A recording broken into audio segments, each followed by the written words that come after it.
Giants Gold 20 വർഷത്തെ പാരമ്പര്യം 26 ഷോറൂമുകൾ call 8590046916 വെള്ളം കയറിയ പ്രദേശവും ദുരിതാശ്വാസ ക്യാമ്പും സന്ദർശിച്ച് ഡീൻ കുര്യാക്കോസ് എം.പി. ജെ.ബി. സ്കൂളിലെ ദുരിതാശ്വാസ ക്യാമ്പിലാണ് നഗരസഭാ അധികൃതരുടെ നേതൃത്വത്തിൽ എം.പി. സന്ദർശനം നടത്തിയത്. ശക്തമായ മഴയിൽ മൂവാറ്റുപുഴയാറിലെ ജലനിരപ്പ് ഉയർന്നതോടെ വെള്ളം കയറിയ പ്രദേശവും ദുരിതാശ്വാസ ക്യാമ്പും ഡീൻ കുര്യാക്കോസ് എം.പിയുടെ നേതൃത്വത്തിൽ സന്ദർശനം നടത്തി. ഇലാഹിയ നഗറിലെ 34ഓളം വീടുകളിലാണ് കഴിഞ്ഞ ദിവസം വെള്ളം കയറിയത്. വെള്ളം കയറിയ വീടുകളിലെ ആളുകളെ നഗരസഭാ അധികൃതരുടെ നേതൃത്വത്തിൽ ജെ.ബി. സ്കൂളിലെ ദുരിതാശ്വാസ ക്യാമ്പിലേക്ക് മാറ്റി പാർപ്പിച്ചിരുന്നു. തുടർന്നാണ് ഡീൻ കുര്യാക്കോസ് എം.പിയും നഗരസഭാ അധികൃതരും RDOയും സന്ദർശിച്ചത്.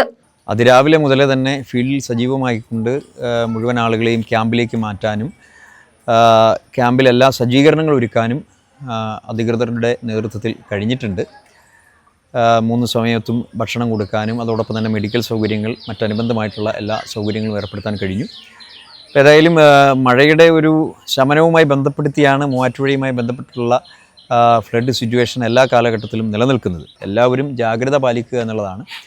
അവനവൻ്റെ സുരക്ഷ അത് നല്ലവണ്ണം ബോധ്യപ്പെട്ട് ആ ഒരു നിലയിൽ എല്ലാവരും സഹകരിച്ച് ഒത്തൊരുമയോടുകൂടി ഇപ്പോൾ വീടുകളിൽ അപകട സാധ്യത നിലനിൽക്കുന്നുണ്ടെങ്കിൽ സ്വാഭാവികമായി അവിടെ നിന്നും ക്യാമ്പുകളിലേക്ക് മാറാനും അതോടൊപ്പം തന്നെ മറ്റുള്ള ആളുകൾക്ക് അതിനനുസരിച്ചുള്ള മുന്നറിയിപ്പുകൾ നൽകാനും അധികൃതർ നൽകുന്ന നിർദ്ദേശങ്ങൾ കൃത്യമായി പാലിക്കാനും തയ്യാറാവണം എന്നുള്ളതാണ്. വെള്ളം കയറിയ വീടുകളിലെ വീട്ടുപകരണങ്ങൾ ഉൾപ്പെടെ നശിച്ചിരുന്നു. മൂവാറ്റുപുഴ RDO VE അബ്ബാസ്, നഗരസഭാ chairperson Joyce Mary Antony, vice chairman Abdul Salam, KK Suber, ward councillor എന്നിവരടങ്ങിയ സംഘമാണ് ജെ.ബി. സ്കൂളിൽ പ്രവർത്തിച്ച ദുരിതാശ്വാസ ക്യാമ്പിൽ സന്ദർശനം നടത്തിയത്.